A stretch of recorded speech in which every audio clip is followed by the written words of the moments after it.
We're on. So welcome everybody to Radical Mindfulness, Chapter 7, Practice for a Just, Livable Future. And I hand it over to you, Matthew. And what page is that? I'm sorry. It is page 155. Oh, good. My bookmark was just a little bit off. Thank you. Living with cancer has forced me to consciously jettison the myth of omnipotence, of believing or loosely asserting that I can do anything, along with any dangerous illusion of immortality. Neither of these unscrutinized defenses is a solid base for either political activism or personal struggle. From Audre Lorde, A Burst of Light, Living with Cancer. Patterns of death denial remain hegemonic across the Euro-Americas. Without cultural resources to help people metabolize their existential anxieties, it's easy for unprocessed fear and resentment to fuel a compensatory will to supremacy that shores up relations of domination. Moving from death-denying cultures to ones informed by existential affirmation, what Robin Kimmerer calls cultures of gratitude, is a long-term project. A crucial first step is integrating into social movements mind-body practices capable of undoing embodied fears. Integration of mind-body practices promises to limit supremacist thinking within movements, making them more magnetic and nourishing places to be, by curtailing the effects of call-out culture discussed in the previous chapter, for example. Integration of mind-body practices can make social movements more effective in their bid to pursue structural change, which is key since social movements serve as incubators and prefigurations for new values and practices that radiate into the cultural mainstream. The different versions of radical mindfulness I'm advocating for are already alive and well. A number of indigenous land defense efforts across Turtle Island integrate efforts to challenge structures of settler colonialism with the resurgence of cultures rooted in existential affirmation. Joining in solidarity with these land-back efforts is one way for settlers to learn from indigenous people ethically. It is my decolonial hope that settler people will soon abide by the indigenous legal orders, cultural practices, and general economies crafted by peoples who maintain a deep relationship to the land and its more than human inhabitants. In the meantime, it's important for settlers to develop their own cultural resources for undoing death denial so that they're not using indigenous practices without permission and reinscribing white settler supremacy when they enter into indigenous spaces. Ancestral recovery is one promising and understudied pathway toward this goal. If we look far enough back, all peoples have earth-honoring traditions in their ancestral histories, and traces of those traditions are still with us. I'm writing this paragraph on a Friday. The English Friday is derived from the Old English word Freitag, which means Frigga's Day. Frigga was a goddess recognized as the mother of earth by Anglo-Saxon pagans who looked to her for good harvests. Likewise, Sunday comes from Sundag, or Sun's Day, or the Sun's Day. Before Christianization, the Lord's Day was an occasion to honor the giant ball of energy in the sky that makes earthly life possible. Georges Bataille would be pleased. A few years back, when learning about my family tree, I developed a connection across time with my great-grandmother, Elizabeth Gordon, born in Glasgow, Scotland in 1884. Like most of my ancestors, she grew up poor. Her mother died young, and she felt mistreated by her stepmother, so she left for Canada at 18 to build a new life. She started working as a waitress in Ontario, where she met her husband, an immigrant from England. They then moved together to North Battleford, Saskatchewan, where they were given a homestead by the government to farm. The land had been dispossessed from Cree, Blackfoot, and other indigenous peoples. So my great-grandmother was given indigenous land in the same way that the land I live on today in Victoria belonged to and still belongs to the Songhees. As a poor Scottish woman, my great-grandmother had been subject to different oppressions in her lifetime, and sadly the path she chose to make a better life for herself and her family perpetuated instead of stopped cycles of violence. I just want to stop and say that um, it's great that he sort of traces the etymologies and the historical names of different days of the week, but I think that can very easily fall into the trap of, oh, my ancestors were indigenous not that long ago, and if I just sort of learn a few of these things, I'm pretty close to being indigenous myself. And I've sort of seen how hungry the ghosts get, and how that can sort of feel like a shortcut, because you end up bringing that settler mindset, that modern mindset, that efficiency and speed based mindset into looking at your past to redeem it, which is a Protestant mindset.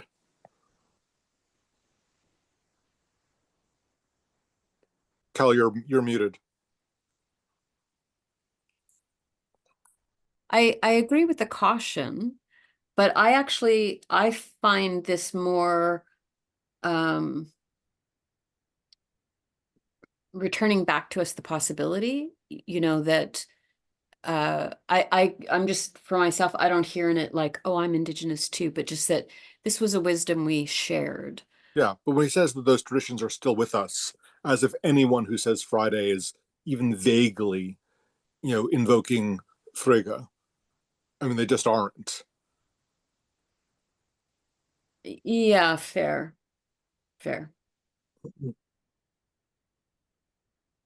Sunday is a day for church. It's not a day for remembering the power of the sun as a deity that we have a great relationship with. Yeah. I mean, I guess I took it as the tradition, as in it's still there in the language, even though we're not practicing. Fair. But yeah.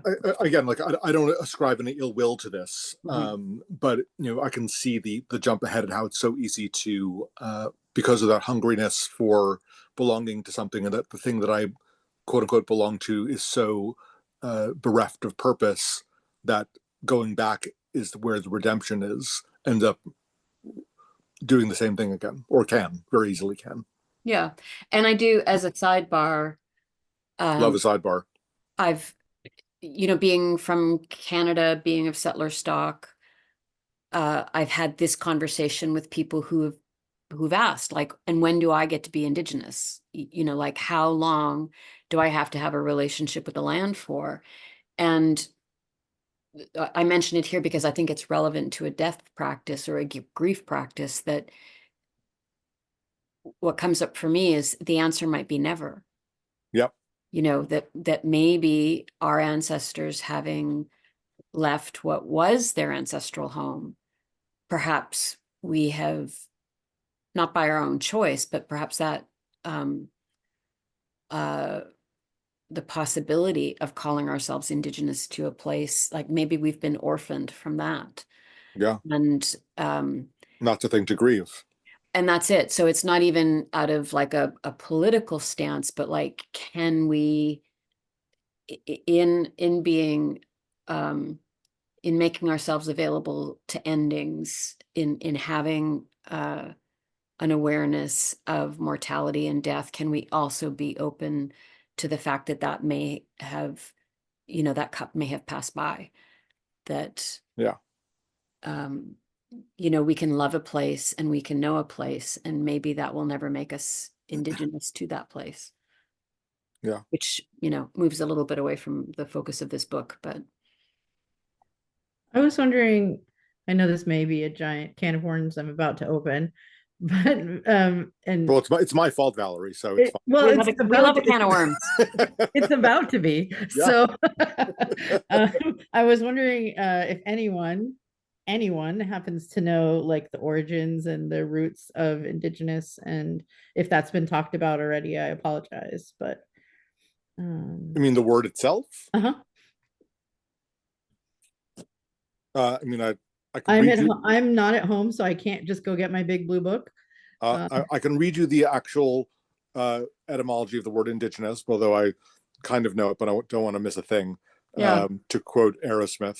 If you can check on that, Matthew, while I'm going to put it to Kat, I'd be curious to know what the climate in Australia is like if you have settler or colonial stock descendants claiming to be Native Australians, like, does that show up in the same way that it does here? And we've in Canada just recently had yet another beloved Indigenous author outed as not Indigenous at all. And so there's an interesting and terrible habit of white people claiming those spaces. Yeah. I have the etymology whenever you're ready. So Yeah, just go a for it. second. Mhm. Oh, I'm gonna wait for Kat to speak if she Well, wants to. Kat will put it in the chat if she. Okay, Kat Oh, chats. oh, here we go.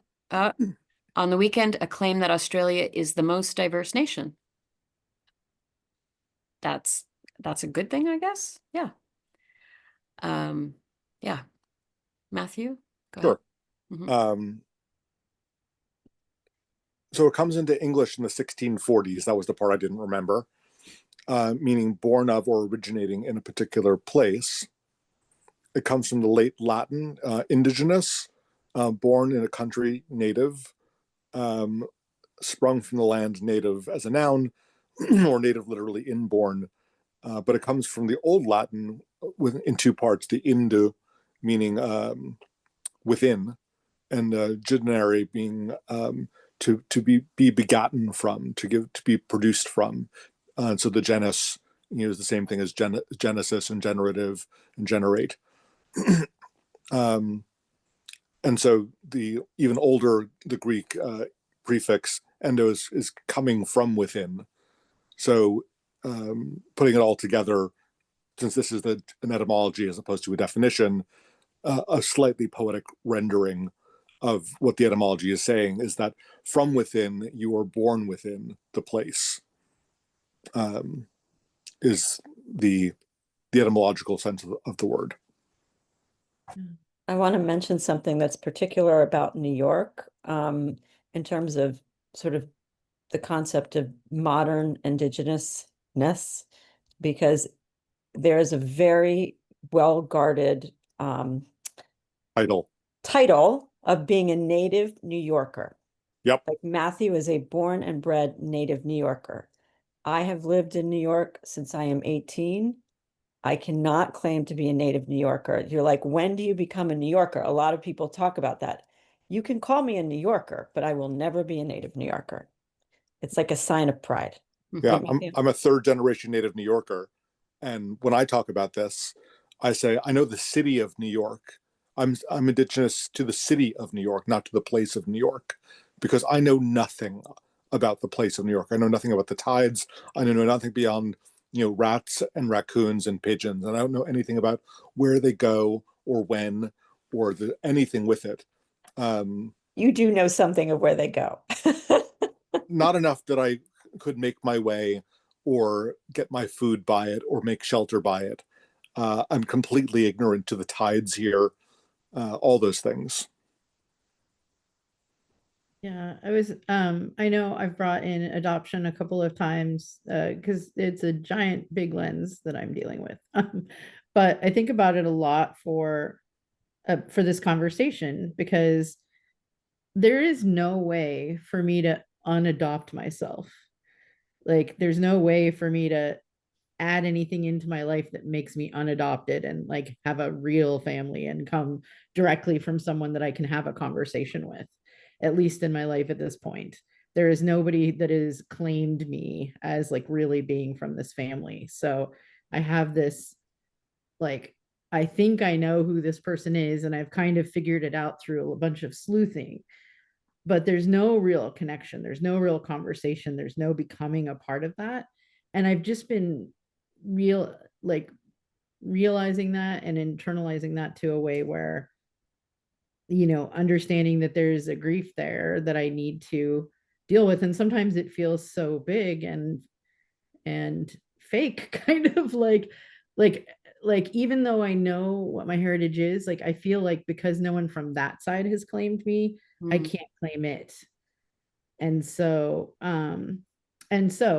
my point with the broader book and not just the therapy session is that I think that the when I hear about those people saying like, well, when can I be indigenous? And I think that for me, my gut answer, and not any kind of expert, is like, you can't reel that back into any way that makes that a changed vision. And I think the reality of our lives is we come into this world the way we come into this world, with the connections we have, and that I would do a lot to change how I came into this world and how I am connected. And it's not something I can, spackle on or duct tape on to my existence what I want. And so then it's, how do I show up with the cards that I have?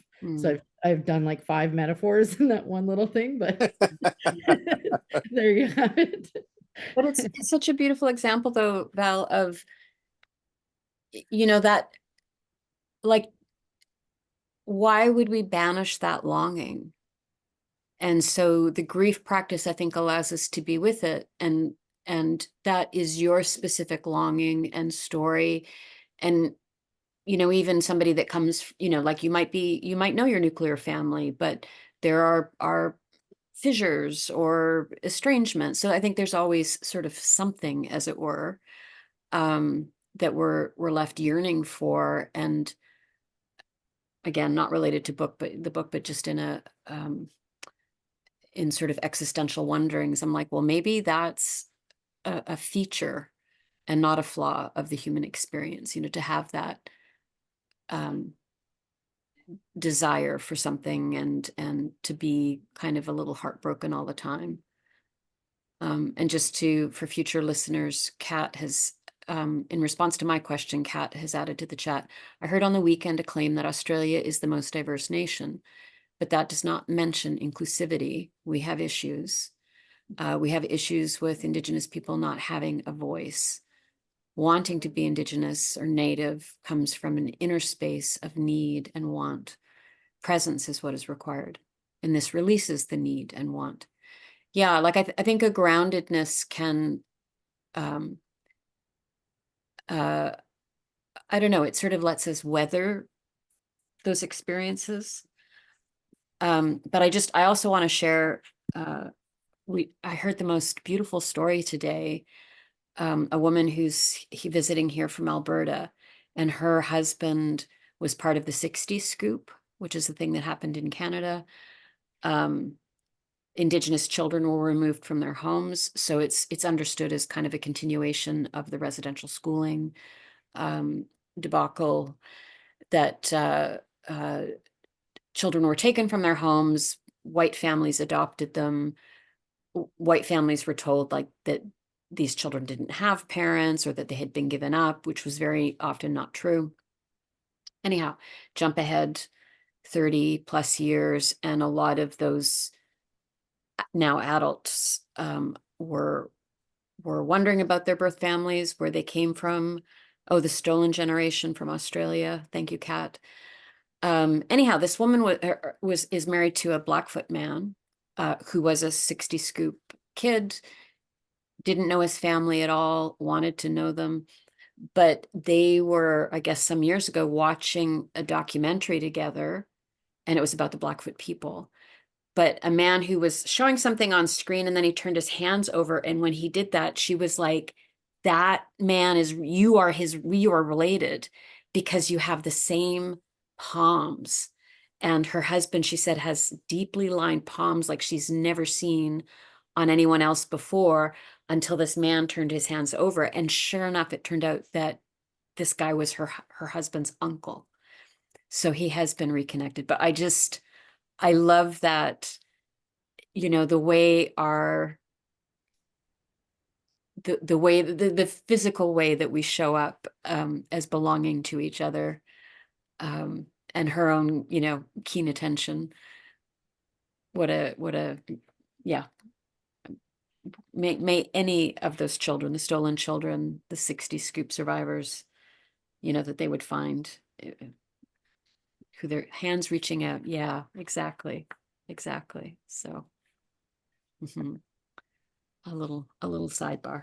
I was thinking that, as I was talking about and listening to you actually about, different people like might be estranged from their families, or I know people that even when you look at the family from the outside, or certainly social media, it's like it looks perfect and shiny and happy. And then you hear them talk, or you get to witness the interactions, and you're like, oof, or they feel like not connected maybe in certain practices with their own family and things. And I was thinking, for me, I turn to nature a lot to feel the family that I don't feel in my family. And I was thinking that the planet and nature and is a healing that can join us all. So yeah, Yeah. no matter what our particular dysfunction or pain is. Yeah. That's an important reminder. And, as Kat said, the presence or the groundedness. And and again, some of my appreciation for this book, and that having a mindful practice, which for me can be like, for me, walking in the woods or doing those sorts of things. There's such simplicity in it that it's easy to overlook how profound it can be. You want to pick up, or I can go and then you, or fine. whomever. As a white settler, I am responsible for finding ways to rectify these wrongs, while also working to heal the historical and existential trauma I carry. While my great-grandmother is not a pure figure, given her enmeshment in legacies of settler colonialism, her legacy can be a source of strength for me as I undertake racial justice, anti-colonial, and broader social justice work. In 2021, I spoke with one of Elizabeth's granddaughters, Sandy, my mother's cousin, who lived with her during the final phase of her life before she died in 1962 at the age of 78. According to Sandy, Elizabeth Gordon had what is sometimes referred to as second sight, a term that originated in the Highlands of Scotland many hundreds of years ago to name the capacity for premonition. Without knowing my appreciation for witchiness, Sandy worked to reassure me. I'm not saying your great-grandmother was a witch, but my mind had gone in the opposite direction. Sweet, my granny was a witch. During our conversation, Sandy told me the story of my great-grandmother's death. Apparently, Elizabeth woke up on the day she would die and told everyone it was her final day. She asked for some cream and salt with salt and pepper. It was the first meal she could remember eating, and so it would be fitting if it were her last. She asked her daughter to iron her best dress, which she put on for the day. Sandy did her hair. She'd lived a good life, she said, and now it was her turn to board the Skull ship. Elizabeth's family did not want to take her premonition seriously, hoping she was mistaken. But that evening, her breathing grew shallow, and she seemed to be passing. They called her doctor, who was also from Scotland, and whom she had become good friends with. He administered oxygen. Quick sidebar. I do know, I've heard plenty of stories, and I know even my own grandmother being able to name the day you're going to die. That happens. As the story goes, Elizabeth woke up, pulled the oxygen off her face, and threw it across the room. Once she regained her peace, she died. It was her time to go, and she accepted that fact, even welcomed it. I don't know if my great-grandmother had second sight, but I like the story because it suggests to me that traces of ancestral traditions that are more earth-honoring and affirmative of the totality of life, including death, still exist in the same way that ancient worship of the sun lives on in the name Sunday. These traces can be supports as we work to heal from historical and existential trauma and build more life-affirming cultures that help to stop cycles of violence from repeating themselves. Ancestral recovery remains an underdeveloped possibility that I've only begun to explore. I was initially attracted to Buddhism because it offered the trust in life and death and practices for embodying that ontological trust that I so craved but couldn't easily access in my Christian cultural inheritances. I'm so thankful for Buddhist teachers from Asia, such as Chogyam Trungpa, Thich Nhat Hanh, and Shunryu Suzuki, who helped make Buddhist teachings accessible in the Euro Americas. Can I pass it? Anybody want Yeah. to? Buddhist modernism offers practices of existential affirmation for settlers and other peoples who disconnected from their ancestral traditions by colonialism, slavery, and Christianization. Because of its own missionary orientation, the chances of cultural appropriation are lessened when people in the Euro Americas turn to Buddhism. According to religious studies scholars Brooke Shedneck, the main message of contemporary Buddhist teachers is that Buddhism is open and welcoming to everyone. One does not have to convert to practice within Buddhism, and the Buddhist teachings apply to everyone. Sounds pretty Protestant to me. Appropriation can still happen, of course. Hooray! Unhooray, really, but especially when meditation teachers erase the Buddhist origins of particular practices. As discussed in Chapter 6, I take my lead from Trungpa, who developed mindfulness trainings for secular and multi-faith communities, trainings that honored Buddhism and were clearly rooted in it. One needn't be Buddhist to benefit from meditation, but naming and honoring the tradition is important to avoid appropriation. I'm going to just jump in and say I actually had a conversation with a woman yesterday who's Hindu, and she said she's teaching a course on mindfulness through the U of T, and she said she's really appreciating Buddhism because it is so practical and Yep. open to anyone. Sure. So I think that's actually a fair statement. No, I think it's fair too. But also just sort of seeing so often or so easily a Protestant mindset of like, this is for everyone. Buddha, like, it's the universal religion.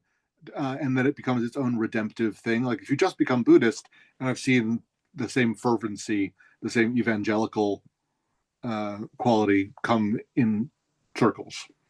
Yeah, and I guess there is the issue of like just stripping out the parts we like, and certainly that happens. Totally.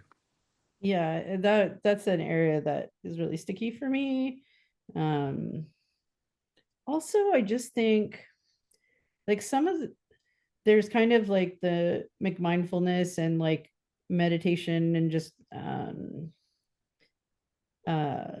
like being aware, and it's all just awareness. But also I think if you've done much meditation, you can find yourself in some rocky emotional places, and it can be really rough and scary. And if you don't have, my personal opinion, if I don't have some of the deeper groundings and things that come from Buddhism to help with that, I think actually separating it completely as like just like a mindfulness practice can actually have some negative consequences that are ignored. Totally. And also like, you know, some of my I love chanting, and that's part of my practice that I really enjoy.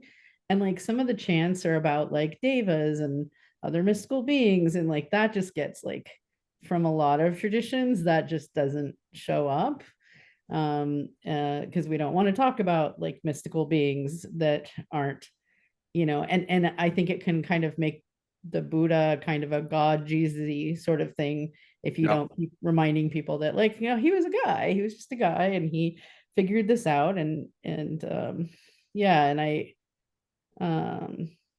think that removing or people who do a lot of, you know, do a lot of meditation or say they're Buddhist and things, but then just ignore the whole conversation of reincarnation. And I think it's one thing if you think about it, maybe you make your decisions or whatever, but I just see a lot of spaces, I guess, where it's so focused on the mindfulness, and then all these other aspects that are Buddhists don't show up. Yeah, it's like becomes a spiritual buffet. Yeah. Yes. Very much like yeah. And I think it's a buffet of comfort, right? Totally. Yeah, what are we comfortable with? And yeah, and what do you already believe? And you can just apply it with a slightly Buddhist tinge. Yeah. Definitely. Yeah. So, thank you. Yeah, thank you. Jeez.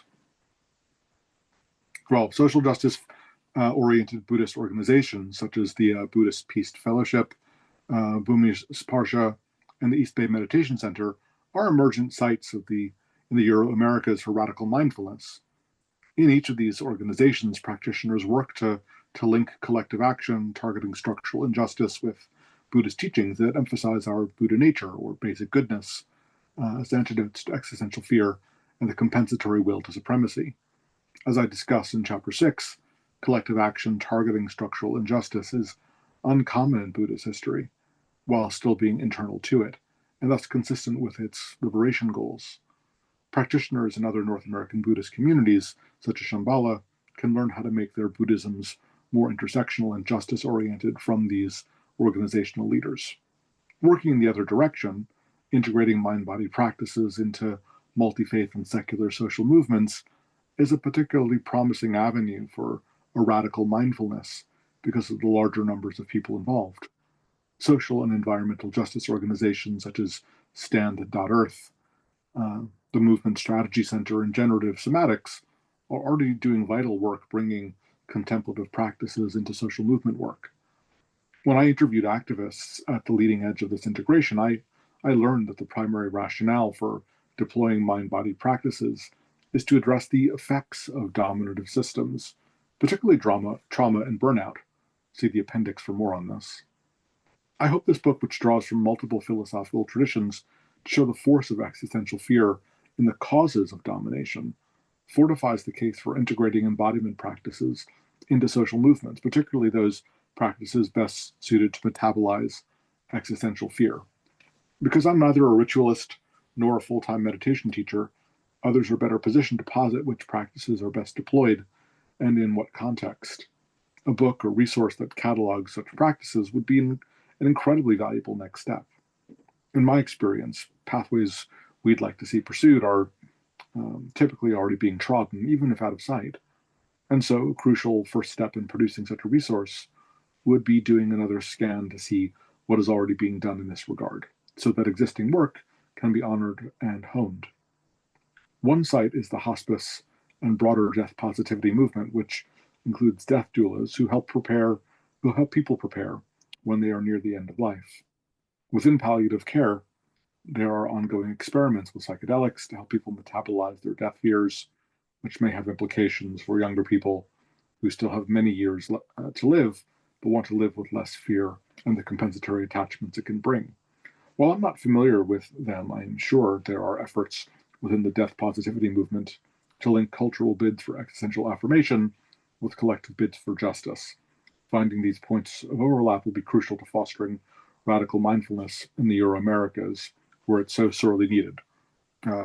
I'll stop there because Kelly's worked at this intersection and maybe has a thing or two to say before someone else reads, or not, because there's just one page left in this section.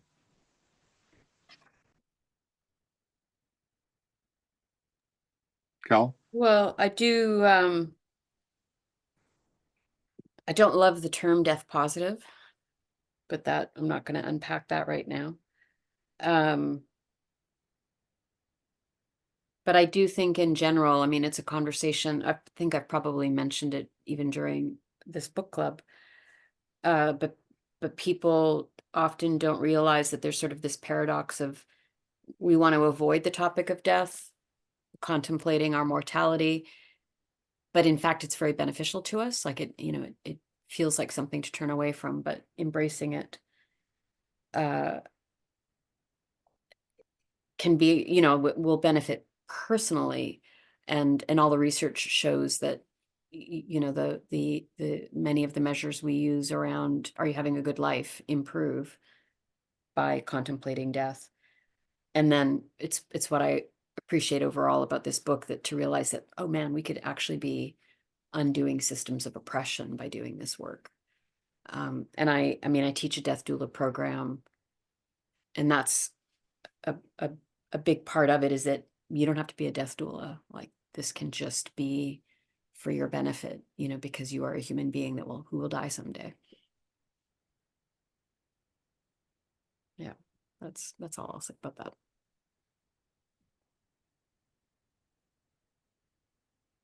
Anybody else want to pick up reading or have anything to say?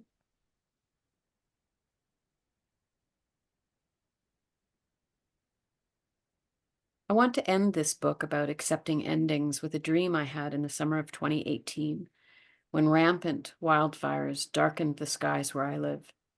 In the dream, I watched a bomb detonate some meters away. Time slowed down as the flames flew forward. I knew it was my end. I knelt down and placed my palm on the earth. In that moment, I was home, at peace.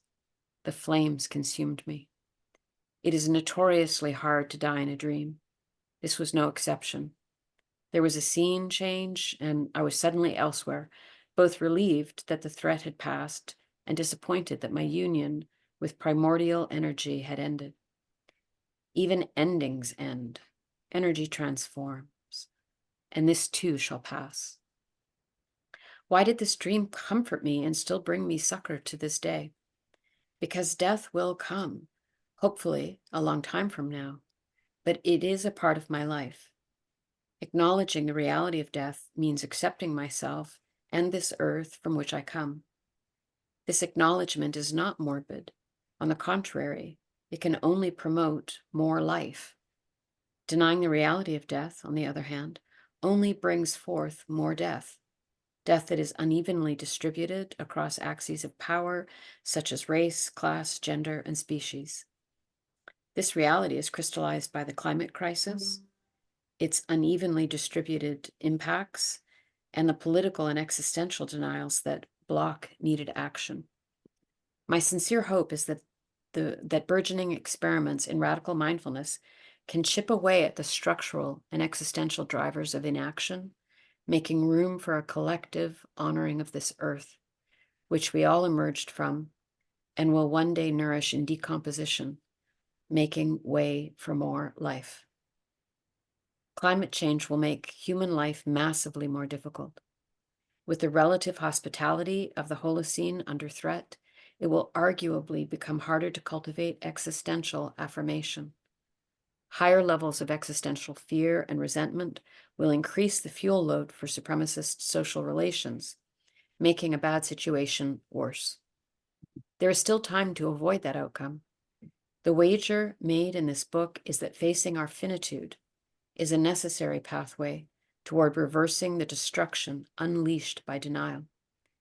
Taking a cosmic and possibly morbid view, I'm relieved by the reality that even if we successfully reverse runaway climate change and achieve more egalitarian social relations, it's still possible that Earth will get smoked by a massive asteroid. Avoiding that extinction event, the sun's slow death will eventually make the planet uninhabitable for us humans and many other life forms, albeit in millions more years. Just because something is finite, whether our bodies, the sun, or the earth itself, doesn't mean it isn't wonderful. In fact, our impermanence makes the experience of life all the more precious while we have it. Despite the fact of our finitude and the dangerous climate changes powered by fossil capitalism, this beautiful earth, which is inseparable from our very bodies, remains deserving of the utmost gratitude. The affirmation of basic goodness, as I've argued throughout this book, can support the blossoming of more than just worlds during the precious time we have been gifted, before the soil, stars, and cosmos call us home to begin anew. And that's the end of chapter 7. Then you have a 2-page coda. Yeah. Somebody want to pick that up?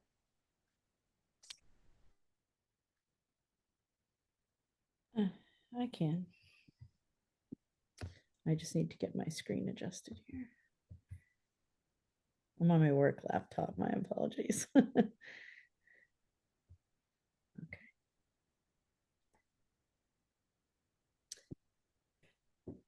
Okay.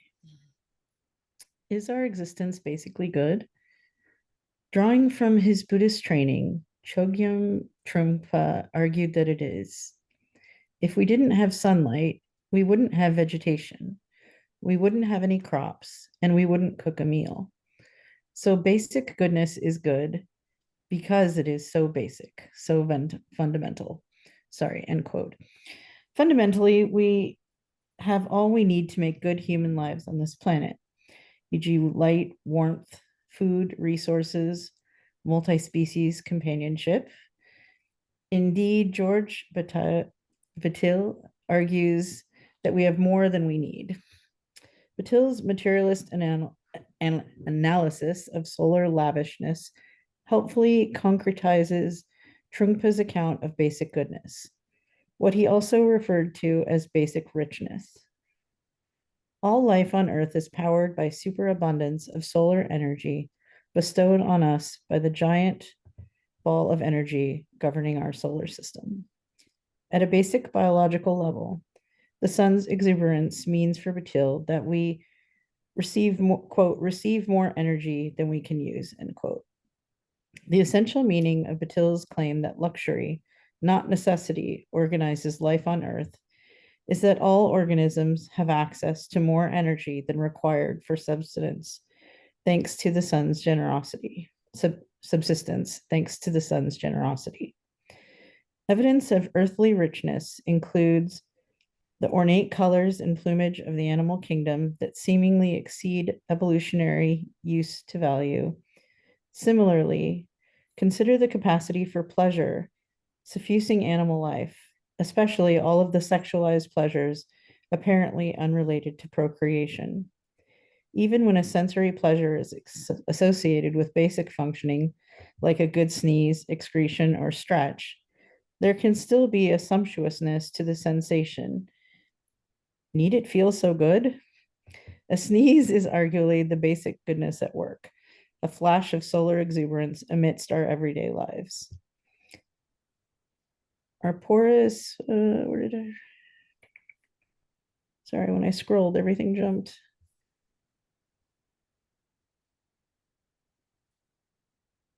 Oh my gosh, I apologize. Hold on.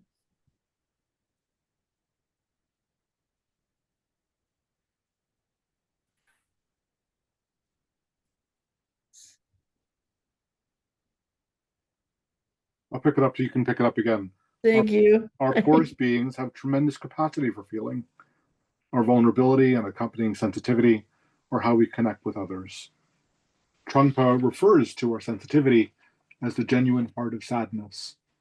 He elaborates, you don't feel sad because someone has insulted you or because you feel impoverished. Rather, this experience of sadness is unconditioned.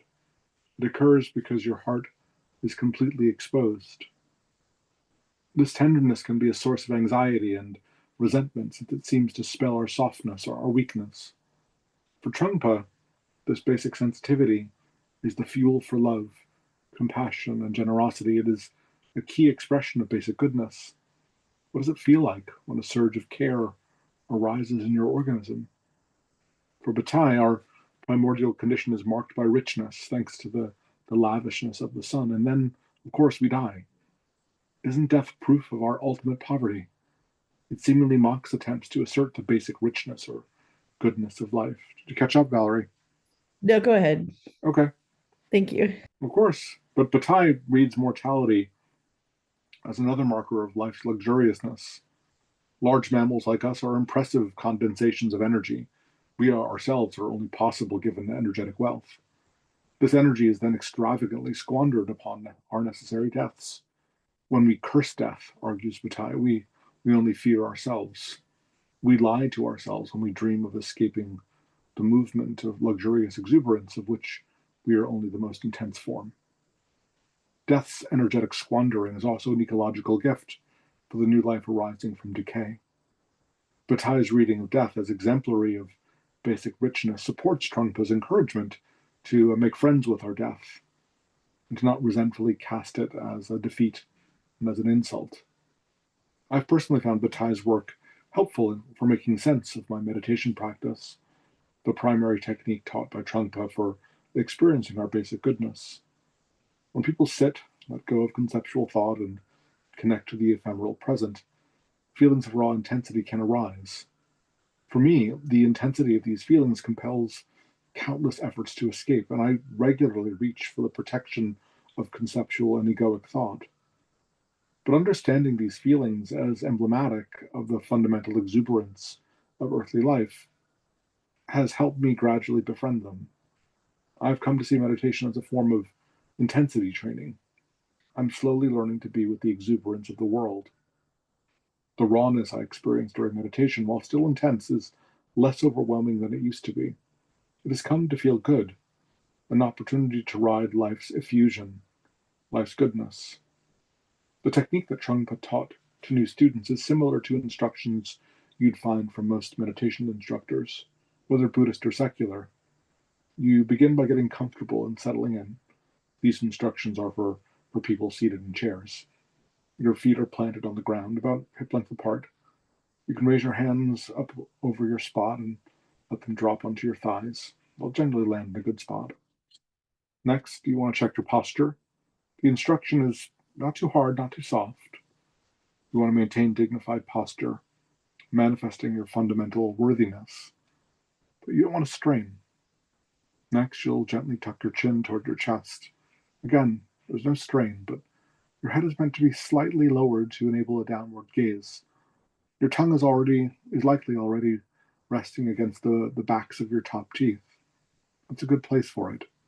Your mouth is closed, but not tightly. You can keep your eyes open or closed. I typically oscillate between the two during a single session. When your eyes are open, you want to maintain a soft gaze. You're seeing, but not looking intensely at anything in particular. You generally want to be looking out between 2 and 6 feet in front of you. It's okay to find something to look at as an initial visual anchor, but again, you don't want to strain. The instruction is to maintain a soft gaze. With posture achieved, turn your attention to your breath or the object of meditation. Meditation is an opportunity to be with your body breathing. There are many different ways of turning into your breath. My favorite is to feel the air entering and exiting my nostrils, and sometimes leaving through my mouth. At the end of the exhale, there's a necessary gap before the next inhalation. When I reach that gap, I silently say gap before returning to the sensation of the in-breath. I learned through meditation that I have the tendency to hyperventilate. I've worked to consciously slow my breathing while meditating to roughly 4 or 5 seconds per inhalation and then per exhalation. The gap between breaths is rich with metaphorical potential. The veil between life and death, self and other, one moment and the next. Being with your body, breathing should be easy. Interestingly, it isn't. Thoughts will inevitably arise, spiriting you away from your breath. This waterfall or monkey mind is normal. You just want to notice it happening. The act of noticing and returning to the breath is itself meditation. We have many opportunities for this noticing when we first start out, which can be dispiriting, and yet the act of noticing is growing our capacity to be with the breath.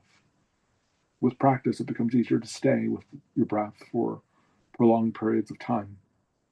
When we notice our distraction, one instruction is to label the thought stream as thinking, regardless of the content. This is good practice for when distressing thoughts enter our mind off the cushion. Regardless of the content, whether murderous or generous, we can just label it thinking and return to the breath or whatever task we're undertaking. 10 minutes is a good duration for meditation when starting out. Many free or low-cost meditation apps have timers. I use the Insight timer. Written instructions are not an ideal substitute for in-person teachings, but one excellent resource that goes into greater depth on the intricacies of meditative practice is Bhante Gunaratana's Mindfulness in Plain English. In social justice communities, we're used to talking about changing the world. Politically, so much needs change.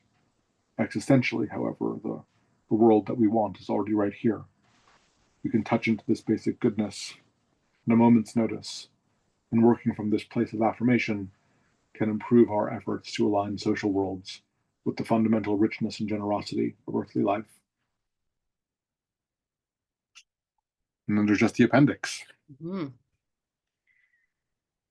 Kat has added to the chat, I love this line.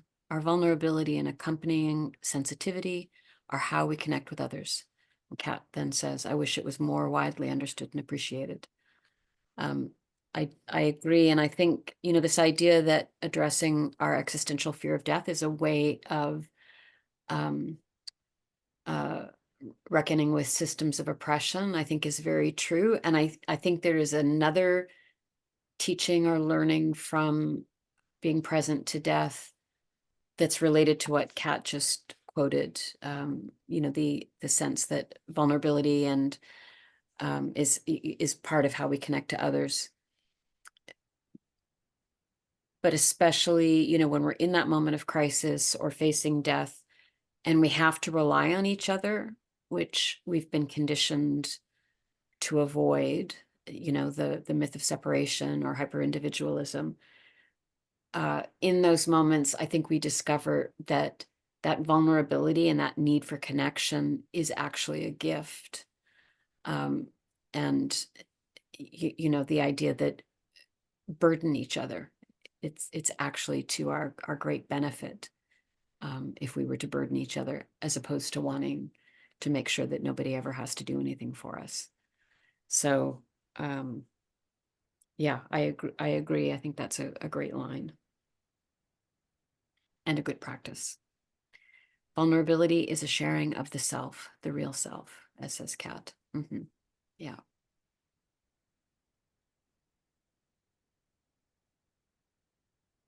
Any other reflections, questions, thoughts, considerations? You look very pensive, Val. Well, I've been talking a lot. I and I also I'm afraid what I'm going to say is going to be unpopular. So, Sure.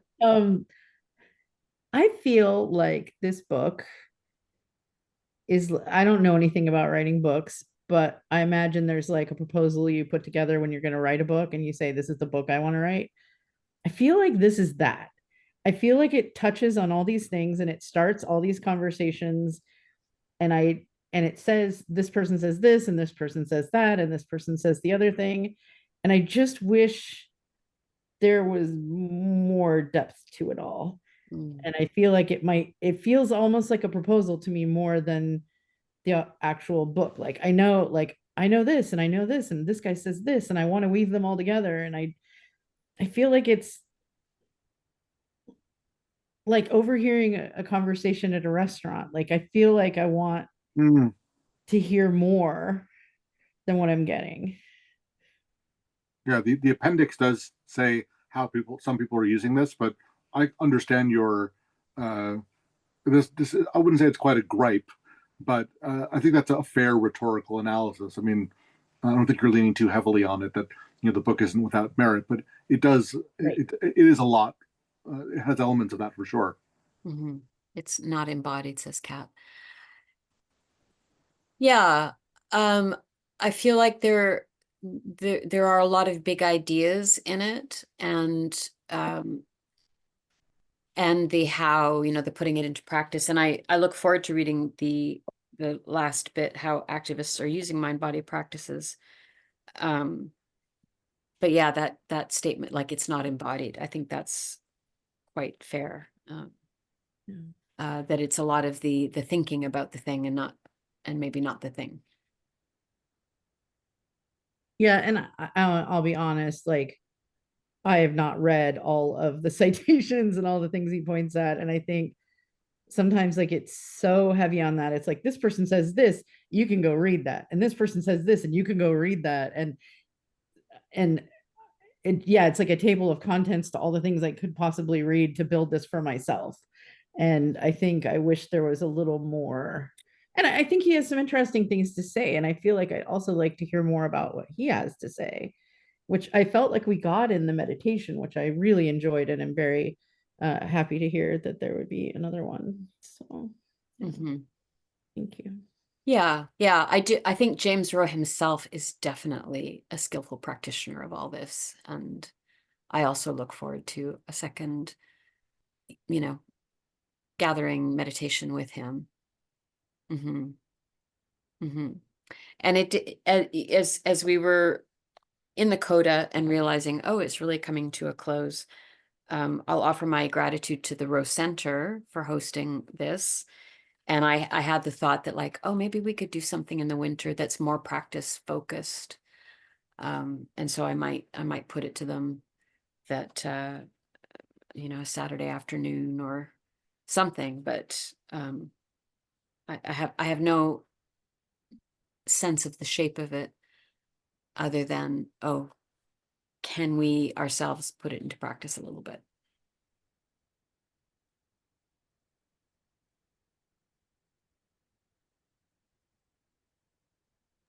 And I guess I had one other thing that came up for me when it was talking about death. And sorry, buddy, the dog is not happy I'm talking more. um, one of the things I realized, so when my mom died, that was the closest I'd been to, dealing with death. I did it very much alone. I didn't really let people help me so much. But I was able to show up for her, like, in ways I'm really proud of, especially not knowing anything. I literally was, while she was dying, I was holding her hand and Googling, like, what to do when this happens, what to do when that happens. And I learned a lot. And then, but the biggest thing I learned was that it didn't have to be this way, was that it could be different. And that's why I have not taken any death doula classes, but I wanted to take them because I wanted to be able to be there for my friends and to help, you know, and certainly I think I could have a career in tech related death doula-ness. But yeah. And once I got the sense, once that kind of broke open for me, like, oh, it doesn't have to be this way. And when I saw, like, one thing that was really big for me, I think that illustrates this, is that when she died, it was a Sunday morning, and they said, hospice said, call this number. When she dies, call the number. And so I'm like, okay, she died, call the number.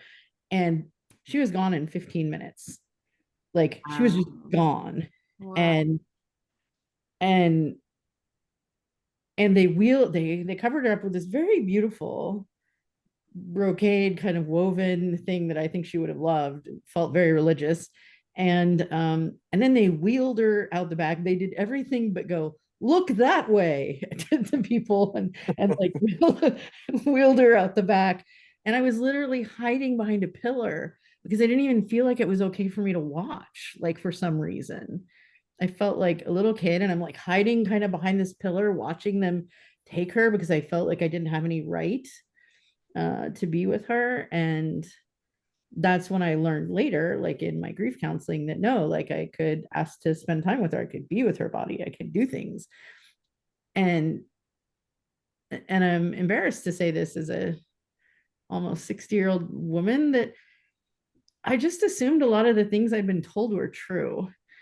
And I stopped questioning at some point. And when I started learning about, this, and then shortly thereafter meditation, that's when I started, having more questions and be able to question things that had always just been a certain way. And the good news is it helped other people that I know be with their family longer, because I was able to teach them that, even though I didn't get that experience myself.